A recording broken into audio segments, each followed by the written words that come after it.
All good. This kills me to admit, Callahan. This hurts. But what Phil Mickelson did yesterday was more amazing, more shocking, more impressive than what Tom Brady did in the Super Bowl a couple of months ago. And I'll tell you why. I'll give you my reason.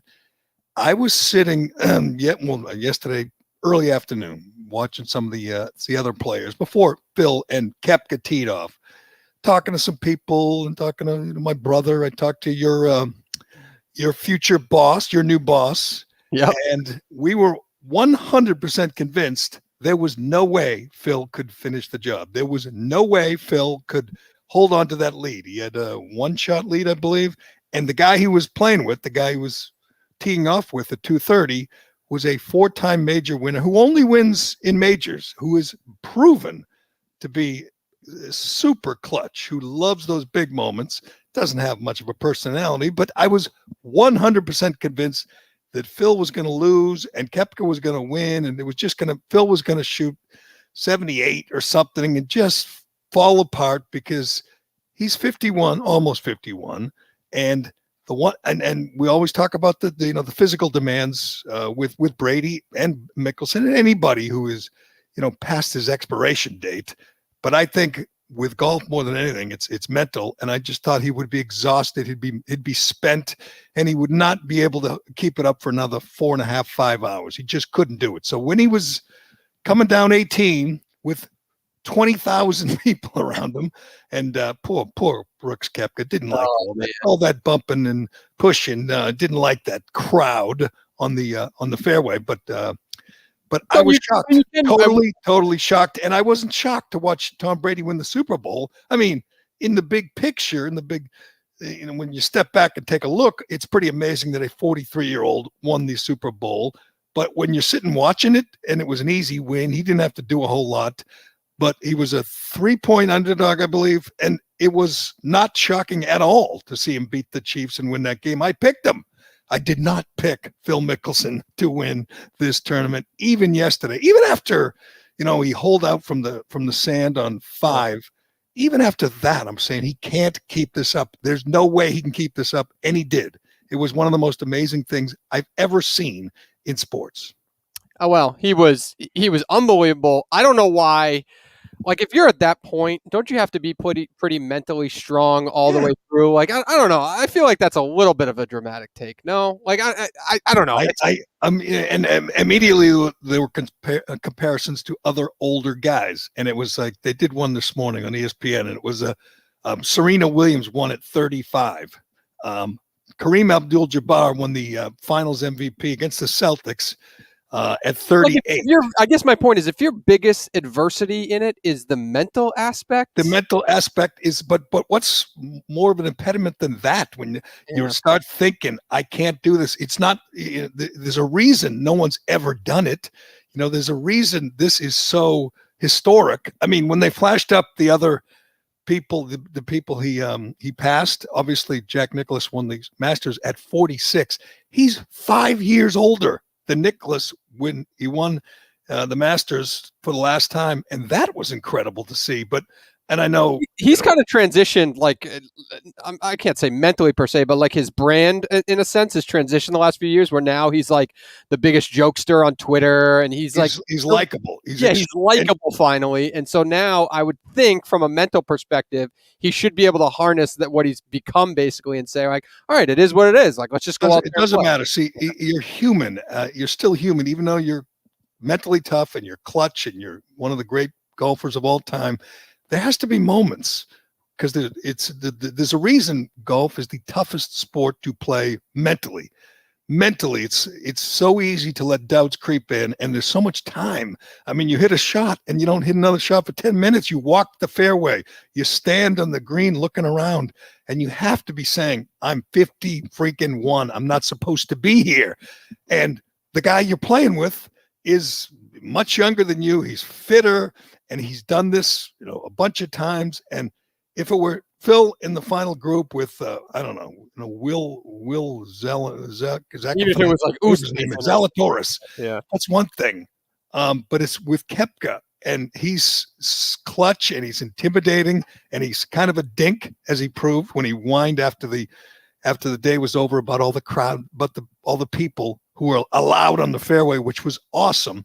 By the way, they should do this at every tournament. They should certainly do it at every major. Just let the people fill in behind the final group, especially if the final group includes the winner.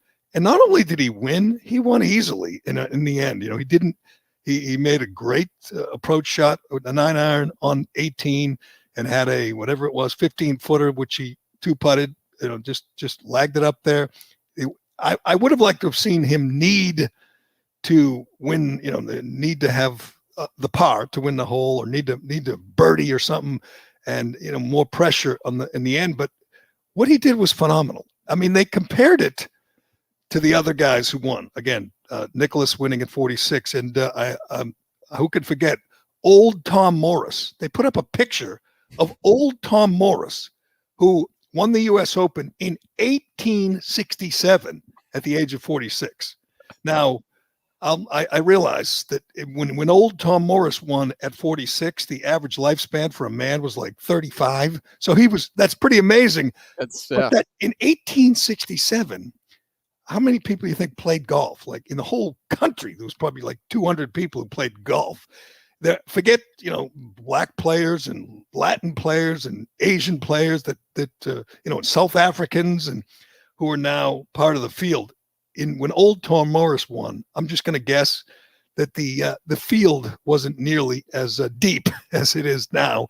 Phil beat the best players in the world under immense pressure on the freaking hardest course, one of the hardest courses you'll ever see. Hell, that 17th hole, the par 3 with water in front and sand, and it's like 230 yards. And it's just the hardest looking hole and I think I watched a lot over the weekend. I don't remember seeing anybody go in the water. I mean, if you and I were playing that, you could get 10 tries. You probably wouldn't hit the green. You'd probably hit the water 8 times. Yep. These guys are so good. And Mickelson is so locked in. Like when he won, when he talked, he wasn't even crying. You know, he wasn't. Usually these guys are a puddle, and he is just so cocky inside in his heart. He's the one. He thought he was going to win. He's got a little TB12 method in him, I feel like. God, yeah. I mean, there was a video over I think it was Saturday morning. It might have been Friday morning, where he was making like a coffee drink, and all the shit that he put into his drink, it was just like, this keeps me from getting the jitters or whatever. And he's just, I don't know, he's all about kind of that lifestyle and the humor. That's this kind of transition. He is, and he's gone from. I mean, he wasn't.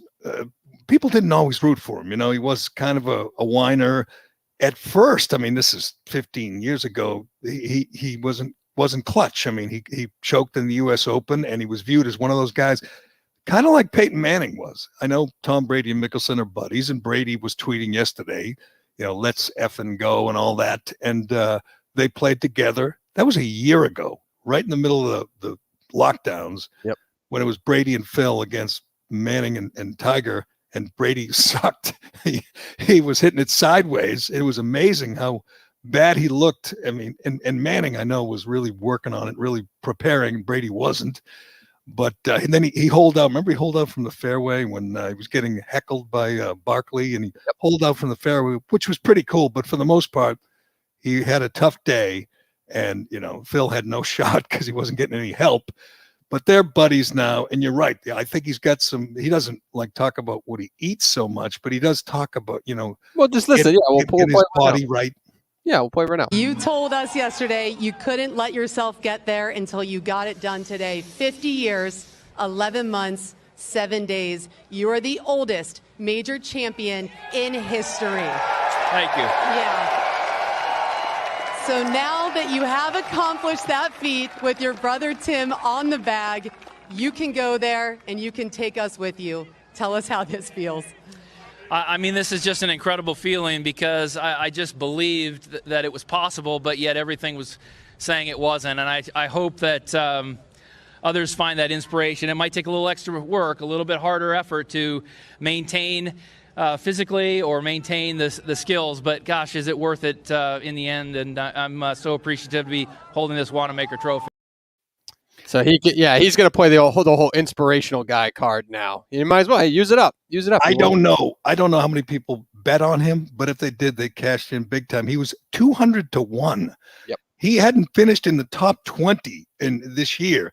There was no reason to think he was going to win. And when he was leading, on Thursday or in the hunt on Thursday and Friday, you just say that can't last. That's not how it works. Old guys fade. They might have a good day. I mean, that's what makes it so hard. You can't do it. I mean, just one day, you don't win. I mean, you got to do it for 4 days, and he did, which was amazing. Here's his 2021 season so far in the tournaments he's played. Missed the cut, 55th. Missed the cut, 53rd. Missed the cut, 35th. 25th. Missed the cut, 21st. Missed the cut, 69th. That's what his last tournament, he was 69th, and this weekend he won a major. And I know it's not the biggest major, it's not the Masters of the U.S. Open, but that was a pretty tough course and a pretty big test for any player. I mean, it was 7,800 yards with wind whipping. I was shocked. It was just shocking to see. Hats off to Phil winning his first major in 8 years. 8 years. And there's one thing, I mean, it was pretty cool at the end, despite what Brooks Koepka thinks, letting people follow him and the crowd going nuts, the crowd chanting. The crowd loves him. They love him. They didn't used to. Nobody used to. John Dennis, my old partner, used to tell a story that he worked for, I don't know what it was, some network, radio network that covered the PGA, and he would follow players around. And he told a story about Phil bitching out his mother because he wanted a Sprite and she brought him brought him a Dr. Pepper or something. Said, I told you I wanted Sprite. And Dino swears he was right there and heard and he hated him. This was back in the day. And since then, he's just changed. He doesn't appear to be a brat, a punk like he used to. He just seems like a likable old guy. And I think the whole world was rooting for him yesterday. I mean, who the hell would root for Koepka? Who would root for Oostenhausen? I like Koepka. He does come off like an asshole here, though. It would have been cool if I didn't have a knee injury and got dinged a few times in the knee in that crowd because no one really gave a shit, personally. But if I was fine, yeah, it would have been cool. It's cool for Phil, but getting dinged a few times isn't exactly my idea of fun. He doesn't come off like there at all. He does speak his mind, I guess. You get credit for that. And he wasn't happy with the crowd. But do you really think he got dinged? He just played 72 holes on a really tough course, and he thinks it's dangerous or whatever. They have the crowd around him. I mean, maybe the marshals should have surrounded him like they did with Phil, but did he really? Do we have it on video? Did he get dinged? Did his knee get dinged? I mean, this guy's really milking this knee surgery. He every time he bends down to mark his putt, he does it so the announcers will say, "Boy, he's battling through some injuries here. He's had knee problems." I mean, I think he's okay. He just finished. What did he finish in the end? Second, tied for second. What was it? Him and tied for second. What's the money on that? Million something. I think he had a pretty good day, pretty good week, pretty good weekend, but not as good as Phil did. And by the way, the Superbook in Vegas only took 21 bets on Phil in advance of the tournament. The highest being a $25 bet. So that paid out. The biggest bet was $25 in advance of the tournament, and that paid out $37.50. Yes, and it's just people who like Phil. They had there's no way they thought he was going to win. There's no way anybody. Or they put They put $20 on 20 players or something like that. Yeah, they just say, "Oh, I know Cam. I like Cam. I'll bet on him. Why not?" And you know what? Another lock is whenever he plays next. I'm sure he's not playing this weekend, how about the U.S. Open next month? 2 months off. He's taking 2 weeks off before. I think the U.S.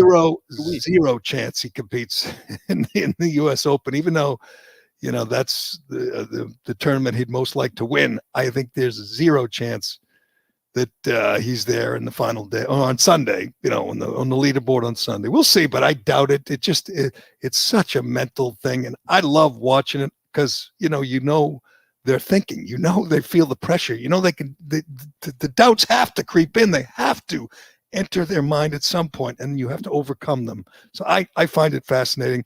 And What Brady did, obviously, was incredible. What Brady has done at his age is just defying all the and when they make comparisons with Brady, it's George Blanda, who looks about the same as old Tom Morris did when he won the Open. Blanda looks like he's 75 when he was playing in the NFL, but he was kicking and he was never the best quarterback in the league. He was never, an MVP.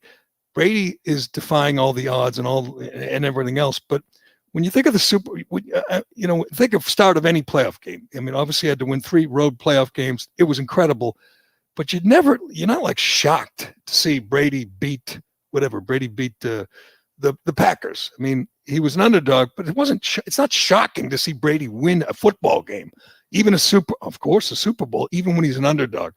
It's not shocking. You don't sit there and shock. To watch a 51-year-old win the PGA, that is shocking. That is something you just don't expect. You expect Brady to win. You don't expect Phil Mickelson to win at 50 at 200 to 1 odds. That's why it's an even more amazing accomplishment, because you just know, because no one saw it coming. Yeah, and I mean, you just read off his year. It sounds like he's basically like 50% of the time he's missed the cut. And with Brady, the drop off is obviously not that. If he has a bad game, it's not that significant in comparison to missing a cut in golf. I mean, Brady was what was Brady in the Super Bowl? He was 21 of 29 for 201 yards. They won 31-9 over the Chiefs. So you know what? I'm going to say the defense had a little bit to do with that. When you keep the Chiefs, you keep Mahomes out of the end zone. It's hard to say that Brady carried his team to that Super Bowl championship. He's done it before, and taking nothing away from him. But he won the MVP. But that was won by the defense, and he had lots of help. When you're playing, when you're playing golf, you got no help. You're alone out there, and the whole world's watching you. It's hard to keep it together mentally. And every time I talk about this and tweet about it, and you hear from the same people say, it's just golf. It's not a sport. Yeah. I call it whatever you want. I don't care. Call it a game, call it whatever. Mentally, nothing is harder than keeping it together for 72 holes under that kind of pressure. Mentally, it's tougher than anything. And in football, it's just you're running, you're hitting, you're bang. It's bang, bang stuff. You don't spend 10 minutes thinking about, your next pass or your next play. He does. Golfers do.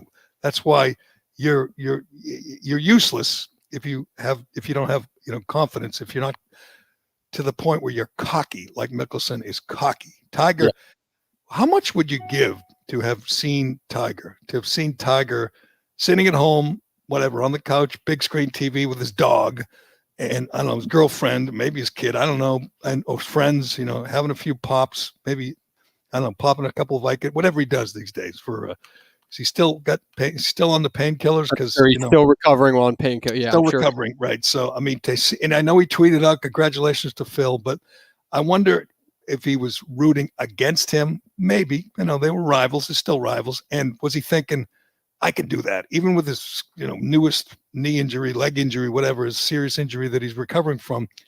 Did he think, watching that like next year at this time, that he's going to be the guy making history? I mean, it won't be. He's not as old, but it will be pretty amazing. Watching him win the Masters in 2019 was probably even less probable. I mean, I don't know what the odds were going into the last day, but you know what? I looked this up. Tiger dropped to number 1,199 in the world in the end of 2017. And he won the Masters in 2019 and went to number 6 in the world. He went from 1,200 in the world to number 6 in the world. So I'd say that was pretty unlikely too. But sitting, watching, they were both awesome. It was awesome to watch Tiger win the Masters in 2019 because of all he's been through. He wasn't old. He wasn't as old. And it was awesome yesterday watching these guys do it. And I mean, I wonder if is there anybody else that garners that type of response out of a gallery? Probably Tiger Woods is the only other one. I think the gallery atmosphere was more indicative of kind of the pandemic, the year that was. They were all fired up. It obviously helps with a name like Phil, Tiger. I think if Koepka's in that, in that spot, he's not getting the crowd to react like that. No question. That's a good question. I would say people love John Daly. He's not involved anymore, but when he was, they loved that. They relate to him. He was just, everybody rooted for Daly. But you're right. Tiger might not even get this kind of reaction. Maybe only Phil got that kind of reaction, which is why I think Koepka wasn't just pissed because he got dinged. He was pissed because they were outwardly rooting. It was like Ryder Cup. It was like a real sport where the crowd was rooting hard for one guy, one side, one team. And they weren't rooting for you, Brooks. Excuse me, but they were chanting his name and everything. So I don't know. Well, they weren't rooting at that time, but I wanted the Phil Mickelson. I didn't necessarily want to collapse for him to lose the tournament. I wanted to collapse to make it close on 18. And when he hit it in the water, I thought, here we go. We might have something here.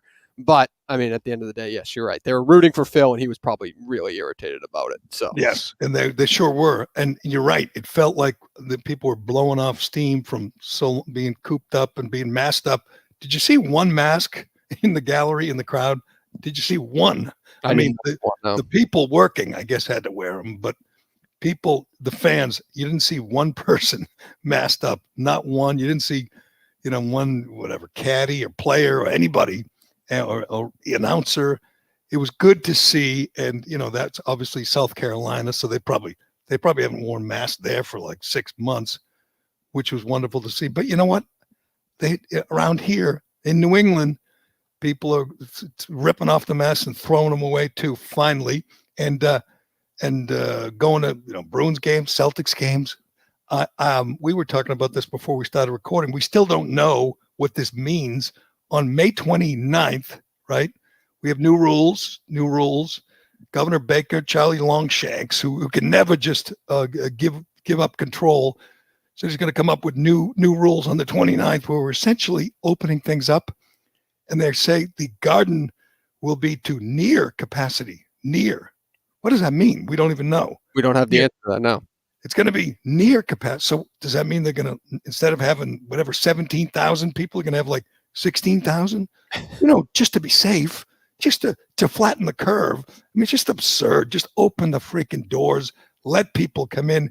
You don't have to go. If you're still afraid of the scary virus, you could stay home. Maybe they mean just protecting the players. Like maybe they're going to keep some of the rows away from the benches and things like that, just to protect them. Maybe that would kind of it makes sense from the league's perspective to kind of keep some distance between the players, just to protect them. It makes no sense. You know what I mean. I know where you're going with it. Just do it. I mean, just do what Florida did. Do what DeSantis did, or Abbott did in Texas. Just say we're done. We're done. How hard is that? It is funny what makes the general public start asking questions that you've been asking the past year, right? At a cookout yesterday, everyone's saying, well, how come on May 28th, the Garden isn't at full capacity, but then on Sunday, May 30th? So they're starting to connect the dots a little bit, but it just took them a while to get there. That driving me nuts more than anything is this, we'll let you know when you can when everyone can go or when you can take your mask off, we'll let you know. No, we will let you know. We've taken the masks off. People have gone back to their lives. Just get out of the way. I mean, it's like antithetical to everything someone like Baker, a tyrant and a bully, believes in. He believes he should have control of everything. So when you say, okay, it's time, people are vaccinated, or they've recovered from the virus, or they're young and they aren't susceptible, everyone's ready to get back to their lives. His first thought is, oh, no, too soon. There's a great picture today, I think it's just breaking this morning, of Gretchen Whitmer, another petty tyrant, governor of Michigan, caught again. I mean, she was telling people not to go to Florida a few months ago. Don't go to Florida. And she went to Florida on a private jet, which obviously was donated by somebody. And it's another scandal that'll be covered up. But picture of her at dinner with 13 people, no masks, no distance. And she's already apologized and said, oh, I don't know what I was thinking. It was a mistake. She had a 3-hour dinner with a bunch of friends, got drunk, ate, hung out, breathed all over each other, and said, "Oh, I'm sorry. It was a mistake. I won't do it again." As we've said for a year, the people telling you how about the dangers of coronavirus don't believe coronavirus is all that dangerous. They don't believe the things they're saying. They just say it, like Baker and Cuomo and Whitmer. They tell you to do things because they love to have control over you. They don't believe that it's really all that dangerous or all that deadly, or else Gretchen Whitmer wouldn't go to a dinner like Gavin Newsom did, surrounded by people breathing on her. And she said, "Oh, we were all vaccinated." "Oh, really?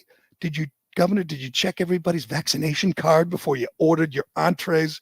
It never ends. It should end.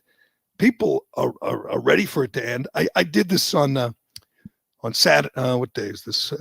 Saturday. I went all around the city, running, walking, and every place that had outdoor dining, and it was like noon. Every place was full. I was looking for an empty table anywhere. I went through Faneuil Hall, the waterfront, all around the garden. Didn't see an empty table. Did not see a restaurant that wasn't jammed, and people were having a good time, and they were drinking at noontime, and they were celebrating. It was like because there's only 50% of restaurants left, for God's sake. That's true. Yeah, that is true. And I love that people say, "Oh, the restaurants are back." No, some of them are, not all of them.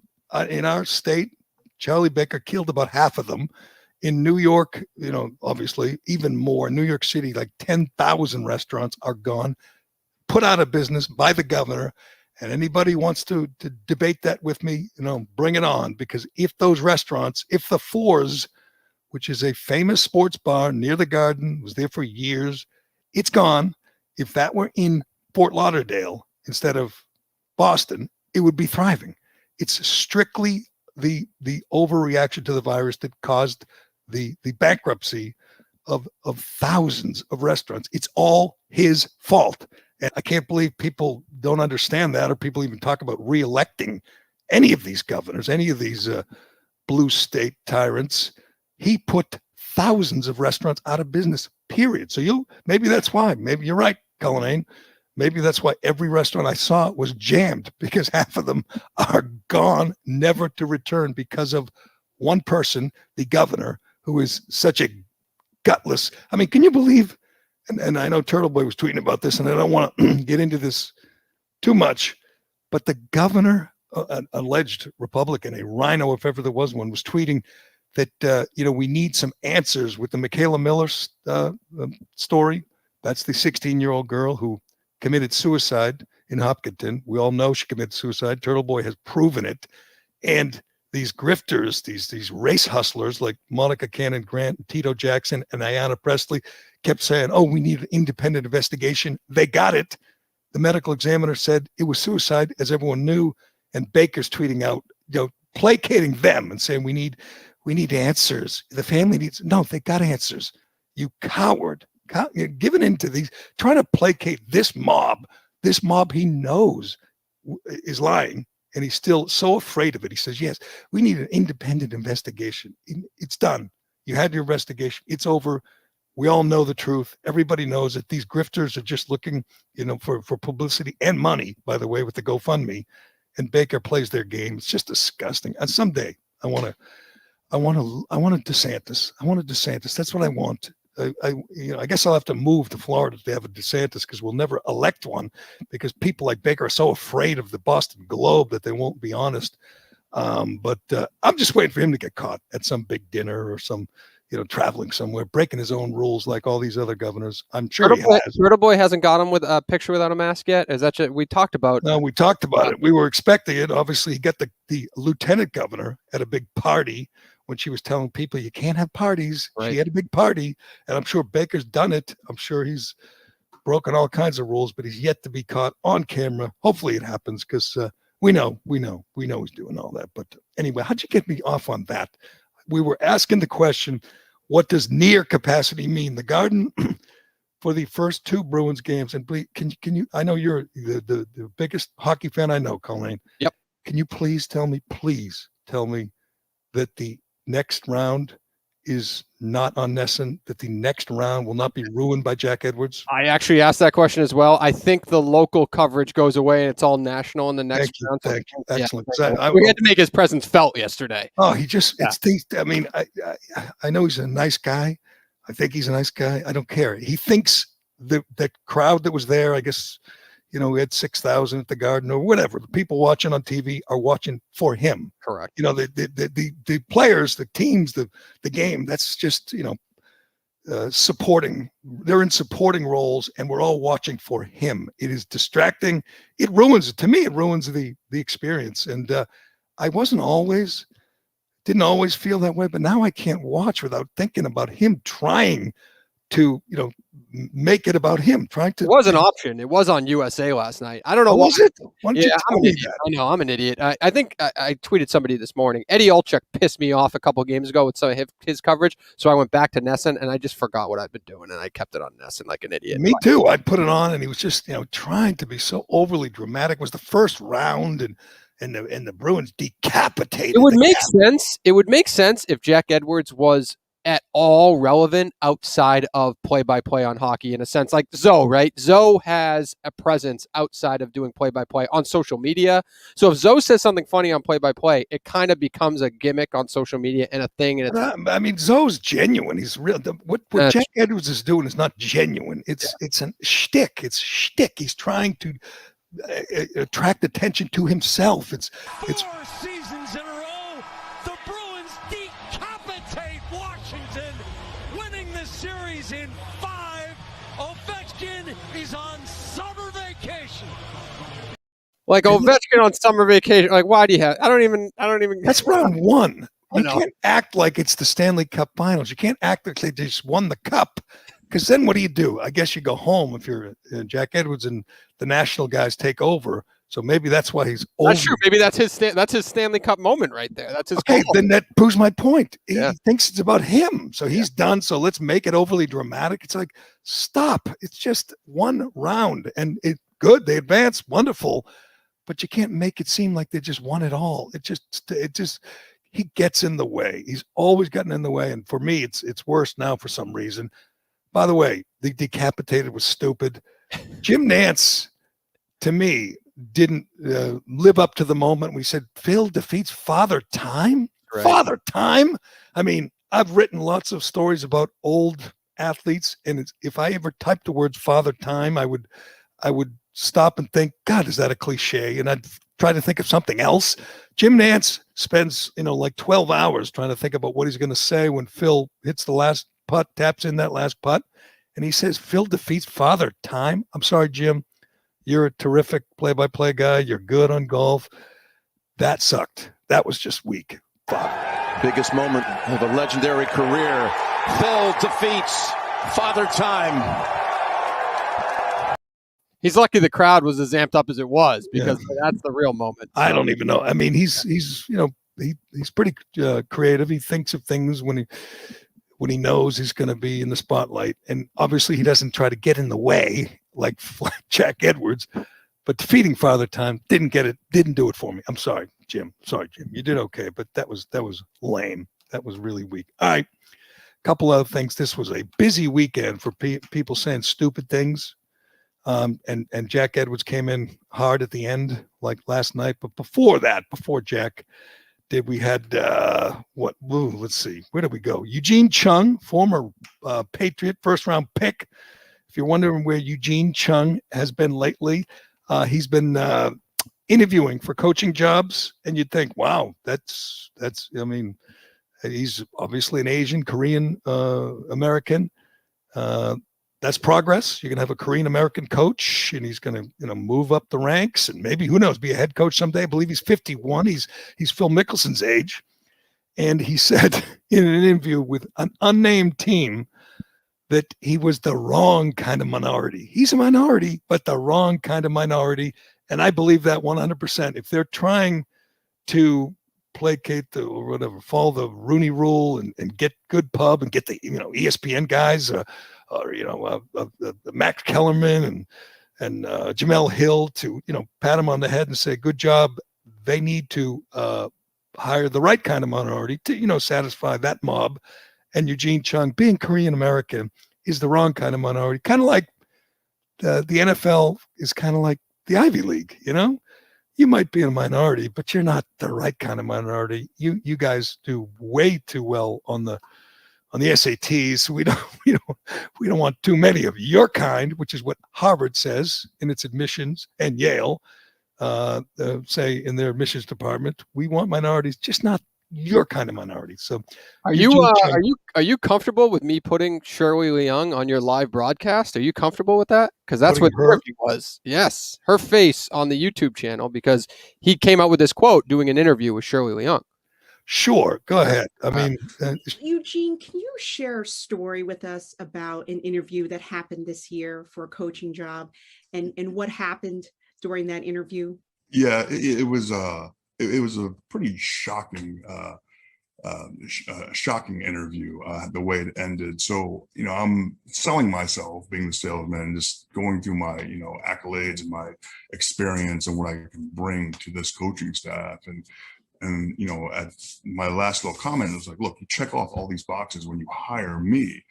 And one of them being, I'm a minority. So you're hiring a minority on top of that. And they're like, well, and yeah, it was said to me, he's like, well, you're really not a minority. And I froze in my tracks going, wait, did I hear that correctly? I was like, I'm not a minority. So, I kind of looked, I was like, wait a minute, last time I checked, when I looked in the mirror, when I brushed my teeth, I was a minority, so I was like, what do you mean I'm not a minority? And they're like, well, you're not the right minority we're looking for. And then that's when I just became emotionally paralyzed. Like, am I hearing what I'm hearing right now?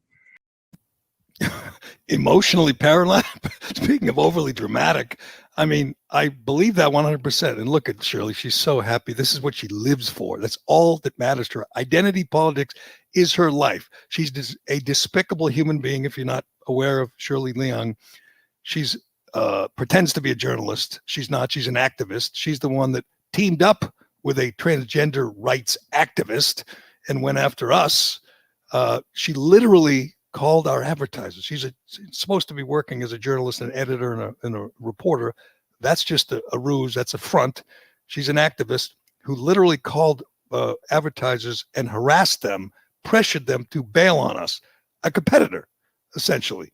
And she got away with it because, she's with the Globe and the Globe. Oh, John Henry controls everything. John Henry owns the Globe, essentially owns WEEI, owns the Red Sox, owns this market. So you're never going to get the truth about anyone who works for him unless he allows it or his wife allows it. They certainly didn't allow it with Shirley, but she's in her glory right there. I believe 100%. I believe Eugene Chung is telling the truth. And the amazing thing is, although, he's a football player, a football coach, does he sound a little, I don't know, a little soft? I was emotionally paralyzed. It doesn't seem like he can pump up the room per se, but resumes speak volume. He won Super Bowl. But if that doesn't satisfy the Rooney Rule, then do you blame the team for saying, you're interviewed for this job and we don't get to fill that quota or satisfy that rule, follow that rule, because this rule says right here, they have the rule like in their hands while they're looking for coaches. Maybe he's just telling the truth. We need a certain amount of minorities, and it says right here, you don't count. I mean, blame the league or blame the people who drew up that rule, Eugene. It's not fair. Obviously, you're, I would say, more of a minority, isn't there? There's not a lot of Korean American coaches. There's lots of black coaches, and not a lot of Asian coaches. So he would, in my mind, would be more of a minority, but maybe it just doesn't satisfy the rule. And Eugene's emotionally paralyzed by that. I don't know, man. We'll see if see what kind of job he gets. I didn't even know. Did you even know he was coaching? I mean, maybe he's got a point there. Maybe he should be considered. Maybe they should expand the Rooney Rule and give a guy like him an opportunity. But we'll see. I hope he doesn't totally melt down over this. I hope this doesn't ruin him. I've never seen his name in any of the articles I've read about head coaching searches, but he did beat the Patriots with the Eagles, right? So he's got that. Yeah, you would think. Oh, maybe that's the whole. Well, not the whole problem. Maybe that's a problem. Maybe he should be lobbying to change the rule and make it include Korean Americans, and then he will then he'd be on the fast track because. Which you think by coming out and talking about this right now, that's what he's basically doing, right? He's basically coming out and trying to lobby for that. I guess, yeah. I mean, it was everywhere, and you're right. The whole point of the Rooney Rule was to get these guys, in the mix. Get black coaches who are overlooked in the mix. So sometimes they get interviewed, and they don't get the job, but they get the experience of the interview, and their name is suddenly there. Like Eric Bieniemy. He's still an assistant coach, but he's in every conversation about next head coach. So he'll get his chance, and maybe he should have already gotten his chance, but without the rule, maybe he doesn't get interviewed as much, or maybe his name is not mentioned as much. And as you point out, it's a good example. I didn't even know Eugene Chung was trying to get coaching jobs, and now you hear his name, you hear his story, and you say, well, there's a guy who is next in line, and he got his name out there. It's not exactly the way he was hoping to, but he got his name out there. And now we'll get to see, I guess, if they're going to, allow this minority, this Korean American, to advance, or will they hold him back? We will see. We will see. At least there's some truth. At least it rings true. Eugene Chung's story rings true. And before we get to Stephen A. and Charles Barkley and others, has there ever been a story? I mean, I'm including everybody. I'm including, Jussie Smollett and, Torrey Hunter talking about Fenway. Has there ever been a story less believable, less credible than Michelle Obama's former Secret Service detail, who's, I think, writing a book or already written a book? And he says that every time she went out in public, she was subjected to racial slurs. And nobody, I mean, I don't care who you are, believes that. No, I could be Michelle Obama's best buddy. It could be, Oprah or Prince Harry and Meghan. I don't care who it is. Nobody believes that Michelle Obama, when she went out in public, was subjected to racial slurs, because if she were, they'd be on tape, they'd be on video, and the secrets. It's not even, you can't even envision it. So she goes out to, I don't know where, a restaurant, and people are yelling things at her. I mean, it is one of the lamest attempts to sell a book or publicize a book I've ever seen. But I tweeted about it. So did lots of people. And it's not going away. There's a guy with a book, and some people will play along, and they'll pretend she's telling the truth, but it's just not believable. It's a female with the book. It's a female Secret Service. Female, correct. Yeah, and she, I don't know, what did I think she said in the interview that the person was like holding signs on a bridge, like as if they knew how she was going. You know what I mean? Like they knew the whole detail. Well, again, if that were true, it'd be a huge story, and that picture, that sound, that video, whatever, would be everywhere. I mean, it's laughable. You could say that, I don't know, she got a letter from some race at some point. I'm sure she did, but people yelling things to her in public? No, we're not buying that, and I don't think anyone's buying the book. Does it say the book's out or it's coming out? What does it say in that story you're looking at? I believe it's coming out. It's what was the name of the book? Hold on, where is it?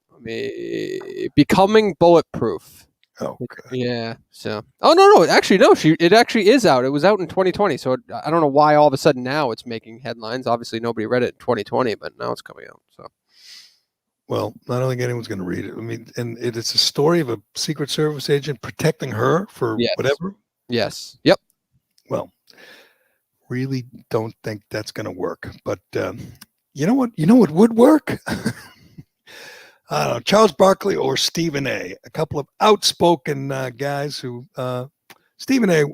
Charles Barkley, as usual, is telling the truth. Stephen A. This is really kind of lame. Stephen A. talking about Tebow, and I don't know why Tebow triggered so many people on ESPN, so many left wingers, so many liberals which is redundant. If you're on ESPN, obviously you're a liberal, but they just hate Tebow. They hate Tebow. I don't know why, because he's religious, because he wears that on his sleeve, because he tries to play, he tried to play baseball, didn't work out. Now he's trying to go back to football. He's going to play tight end for his own old coach. He's going to try out. He might get cut. He might sit on the bench. He might play special teams. He just wanted to try. His old coach, Urban Meyer's giving him a shot. He's 33, and he's in really good shape, and he probably lives a really healthy life. And Tom Brady just won a Super Bowl at 43, and Phil Mickelson just won a PGA championship at 51. And so Tebow's trying out, and it just upsets these people. The Jamel Hills and they talk about white privilege. White privilege for the NFL? I mean, you really think his race has any? You think Urban Meyer wouldn't give him a chance if he were black? It's just absurd. And sometimes people like Stephen A. and I don't even want to lump him in with Jamel Hill and Dan Lebertard, but I mean, you gotta pick your spots. You can't just make this blanket, indictment of everybody that if they give a white guy a chance, that it's because he's white. Are you serious? I know they want Kaepernick to get a chance, but Kaepernick doesn't want to play, and Kaepernick would be a distraction. And Kaepernick's a dink. He's not likable. Tebow's likable. Tebow's a good teammate. Tebow wants to play football, and he's going to play special teams, and he's going to play backup tight end. He's going to play for the minimum. None of those things would apply to Kaepernick. Or you cut his ass and nothing comes of it, right? He deals with it, and he deals with it the right way. Because you know what? That's probably the most likely scenario, where he tries out, gets a shot, plays some preseason, snaps, plays a couple preseason games, and cordially, amicably parts ways with the Jaguars, with his old coach, and they say, "Hey, give it a shot," and he moves on. And when that happens, Stephen A. and Jamel Hill and Max Kellerman, the whole crew will be so happy. They don't want Tebow to make it. They don't want Tebow to play. And I don't know if you have Stephen A's explanation, but typical Stephen A., overly dramatic. And the idea, you can't think this through and think it's about race. You just can't. You can't think it through and say, this is proof that they're blackballing Kaepernick. What? There's no comparison. Again, what Tebow's doing, Kaepernick would never, ever do. He would never play for the minimum. He would never switch positions. He would never be a backup. He would never play special teams. He would never put his agenda, his activism aside and focus on football. He just wouldn't do it. And the NFL, the coaches, the GMs, they know it. And Tebow's just the opposite. He's going to give the Jaguars everything he's got, and you know what? He probably will get cut in the preseason, but he's going to try. Once again, if I'm going to bring up white privilege when I brought up Steve Nash getting the job in Brooklyn, is this not an example of white privilege? What brother is getting this opportunity? Now, that makes people uncomfortable because we're talking about race. When I say something like that, let me be the first to say, I don't give a damn how you feel. I mean what I say. Well, then you're an idiot. You're an idiot, Stephen A. You're just an idiot. If you think Tebow is getting this chance because he's white, what brother? What? I mean, there's a few brothers in the NFL, Stephen. I don't know if you noticed, 70-something% of the league is black. And if Kaepernick, maybe it's too late, but if Kaepernick really wanted to play, if Kaepernick proved he wanted to play, he'd have gotten a million chances by now, and he wouldn't even have to switch positions. He would have got a chance to play quarterback in the NFL, but he doesn't want to play. I'm sure there are guys who come back, retire, come back, and the NFL, the idea that an NFL coach or GM gives a damn about race at this point in 2021 is so absurd. Tebow was a great college player for Urban Meyer. He was the best college player in the country. He won a national title. He was inspirational. He was selfless. If he asks his coach, just let me try out, give me a shot at tight end, you think the coach is going to say, well, since you're white, let's give it a shot. It's just absurd. Stephen A. is not generally one of those, Jamel Hill, Max Kellerman type of race hucksters. But in this case, just have an example. Race has anything to do with it. It's just absurd. We'll just have an example, right? Because even in that rant later on, way later, we don't need to play the sound, but he mentions that it's because of the relationship that Tebow has with Urban Meyer. That's why this got done. Okay, case closed. Or give me an example where Colin Kaepernick texted a head coach in the NFL who he's close with and said, hey, would you be willing to give me an opportunity at a different position? If you have that example, go to town. Like if that and didn't get the chance because he's black. Hell, maybe Stephen A. should check in on this Eugene Chung story. By the way, he starts that rant by saying he texted Tim Tebow and congratulated him for the opportunity. I'm sure that made Tebow's day. Now it's all worthwhile. Yeah, but he just said it's not about Tim Tebow. He believes Tim Tebow deserves the opportunity, but then all of a sudden transitions to this rant. It was an interesting one, Stephen A. But hey, listen, what Stephen A. showed up at the Marvin Hagler tribute in Brockton yesterday. Did you see that? I did not know Stephen A. What a I know Thomas Hitman Hearns was there, but I didn't even know Stephen A. was invited. Yeah, I saw tweets that he spoke yesterday, so that was classy. Wow, it sounded like a big day, a pretty cool day, and well deserved for marvelous Marvin Hagler. And from what I understand, Tommy Hitman Hearns stole the show, but which is pretty cool that he's there, because that was Marvin's finest moment, knocking out Hitman. One of the great fights you will ever see. I've already told my son to go to YouTube and watch it, and he was just amazed. It was like a movie. It was like a movie scene, a fake, Rocky type fight with Hagler and Hearns, and it's pretty cool that Hearns would show up and pay tribute to his fallen rival. But Stephen A. is speaking out of his rear end. Charles Barkley is not. If you miss this, you want to talk about privilege? We have privilege. It's not white or black privilege. It's LeBron James privilege. LeBron James. The rules are different for LeBron James. LeBron James can sing the praises of communist China. He could ignore the human rights violations of of one of his employers, the Communist Party of China. He could target, he could dox a heroic police officer who saved the life of a young black woman or girl. He could put a target on that cop's back. No repercussion, nothing. I mean, again, I didn't remember the guy's name, the guy, the center who blurted out the anti-Semitic slur and lost his job for the Miami Heat. There are different rules for LeBron. LeBron can literally put a target. Well, literally put a target on the back of the cop with a tweet. Say, "This is the guy. You're next." That's what he did to the cop. It was despicable. No repercussion. No fines. No suspensions. No warning from Twitter. LeBron can do what LeBron wants. And LeBron last week violated the protocols, which, the NBA takes very seriously. You can't violate those COVID protocols. He made an appearance at a event promoting the tequila brand that he's an investor in with Michael B. Jordan and some other people. Obviously broke the rules. Obviously a lesser player would have been suspended. It would have been fined. But because it's LeBron, Adam Silver said, no big deal. We'll look the other way. You can go ahead and play. And he did. And he lost in game 1 to Phoenix. So justice prevailed in the end. But Barkley told the truth about the NBA and the LeBron rules. The NBA just came out and said Bron violated COVID protocols with a release party he was at. But his availability to play is apparently not in question. How do you feel about that? Hey, listen, I love Adam Silver. Rest in peace, David Stern, the best commissioner in sport. The NBA ain't got the balls to LeBron James. Zero. Listen, today, when I read that, I just, like sometimes you read stuff, you just start laughing. Hey, the NBA, they ain't got no chance of suspending LeBron James. Like if it was a nobody, they would put him in health and safety protocol. Ain't no way LeBron James is gonna be set out because of health and safety protocol.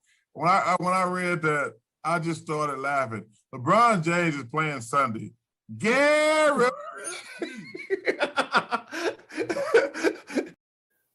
That's good. And he was right, of course. I mean, did they even come out and, admonish him? Did they even come out and give him a warning, put him on double secret probation for violating the rules and promoting his booze brand? It wasn't like he, went to church or something. He went and promoted tequila and broke the rules. And you know what? LeBron knew he was breaking the rules. His agent, his partners, they all knew and didn't care because Barkley's right. The NBA doesn't have the balls to suspend LeBron James or warn him or anything. LeBron plays by different rules, and hopefully he gets bounced. Hopefully he gets bounced by Phoenix. Game 1, Phoenix won easily. We'll see what happens going forward. Go Suns. Go Suns. But that is Barkley once again telling the truth. But all right, let's get to it. Callahan. I got a lot of credit on Twitter for congratulating you. If you haven't heard the news, Callahan is moving up in the world.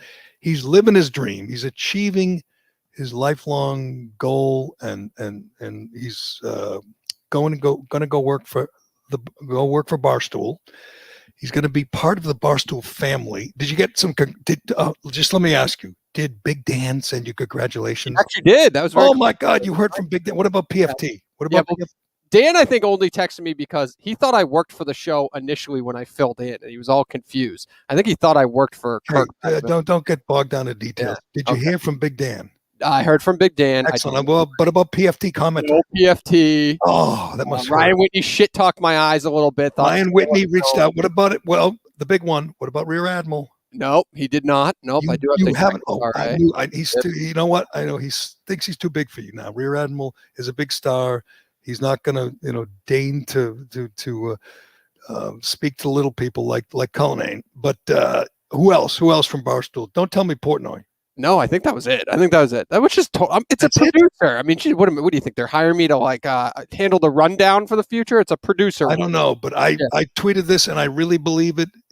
You are going to live your dream. You're going to be on email chains with all the Barstool people. You're going to be invited to the Christmas party.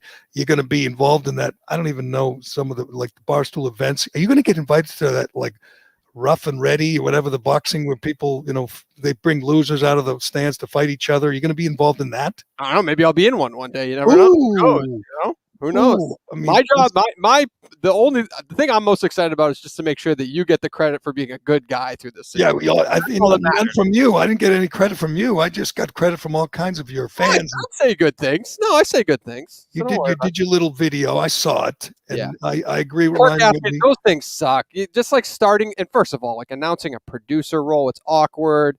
I did 15 takes because that's not my vibe. Did you really? Yeah, my vibe is not a thing like that. You did a fine job, and you always look better than you sound. When you see you on video, people expect, when they see you, that you look like, I don't know, like Clint Howard or something. But why didn't anyone tell me I have the droopiest eyes on the face of the earth? I look stoned all the time. I got to work.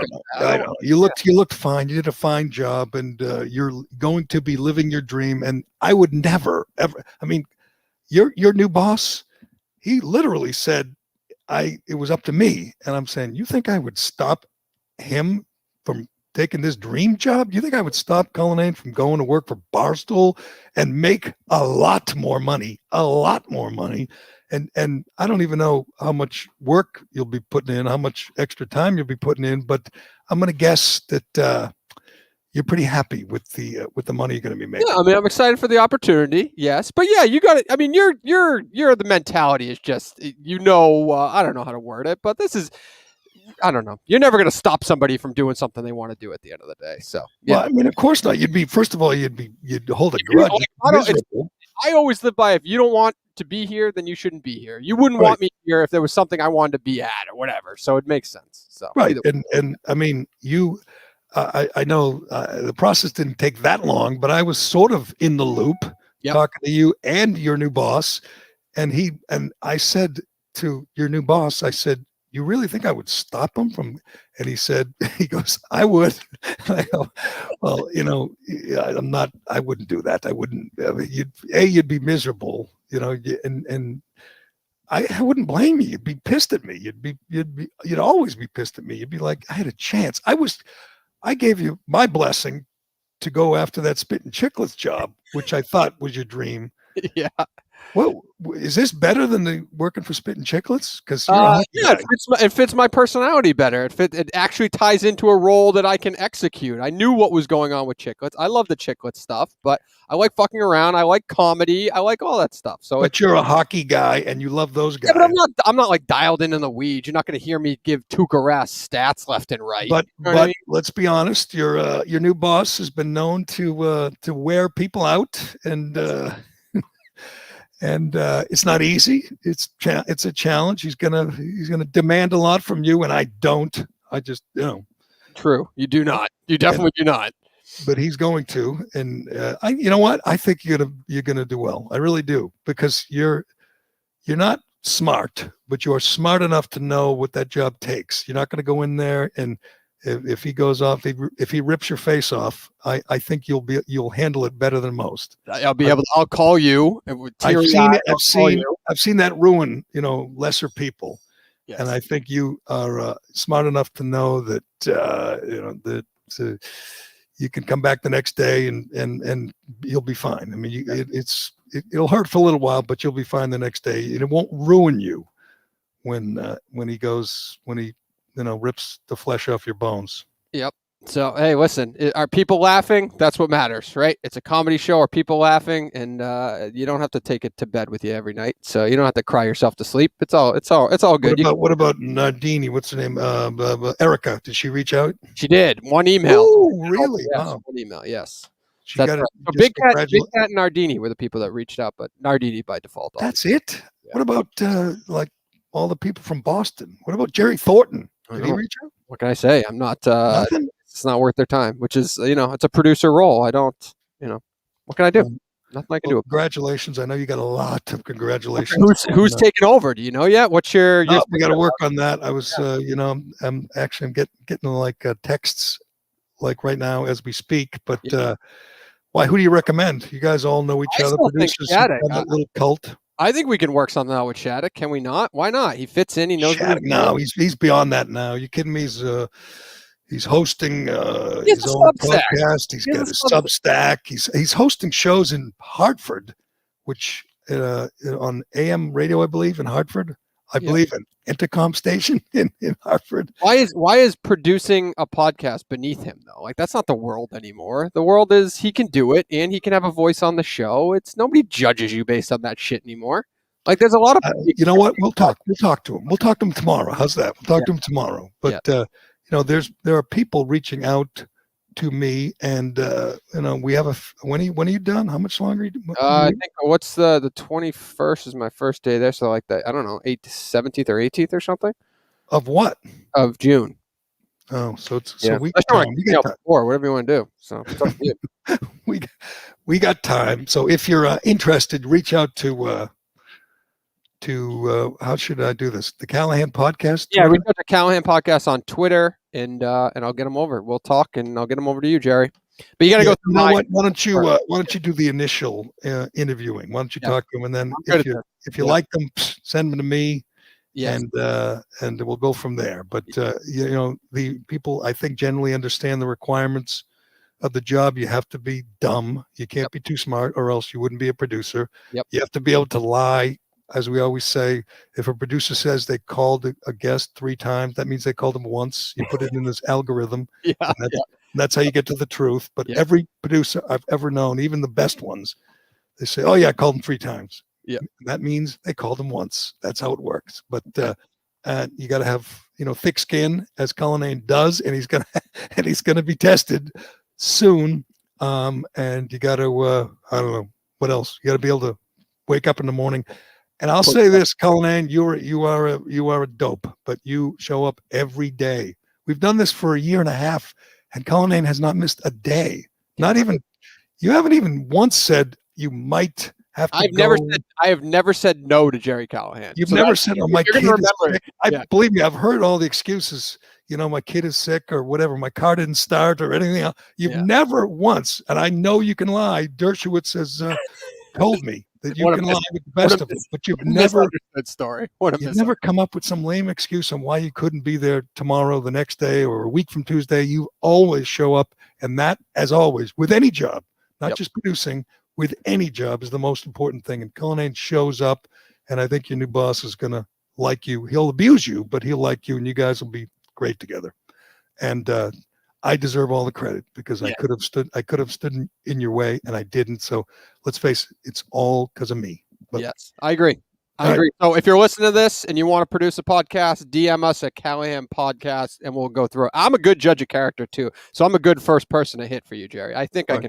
Yeah, good. And you can send them to me if you if they pass the Cully test. Yes, the Cully test. As I said, Cully heaven. He's in Cully heaven now. He's working for Barstool. Do you get free stooly stuff like hooded sweatshirts and Goodell towels and stuff like that? You I don't get a know. I discount? haven't gone through the HR process yet, so maybe You that's got a lot of KMS stuff, swag, right? Yeah. You get all that.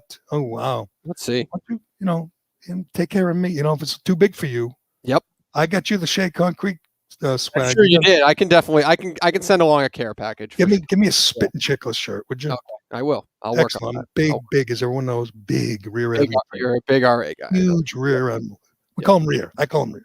But, all right, we will leave it there. Thanks to Shea Concrete and Allied Paving and DCU, and thanks to everybody for listening and watching on YouTube. Look at all these comments. Anything good there, Callahan? If you Just a lot of people were not shitting on our golf talk, but just saying that I don't care. a little too much credit to the physical side of golf. I knew people would say what Brady did is more amazing. It's not. What Mickelson did is more amazing, and I am a big what Tom Brady did was incredible, phenomenal, taking nothing away from TB12, but 51 years old to win on that course against that field is just mind-boggling. And Mickelson will never win again. He said that in the press conference. Did you hear? He says, "There's a good chance this will be the last tournament I win."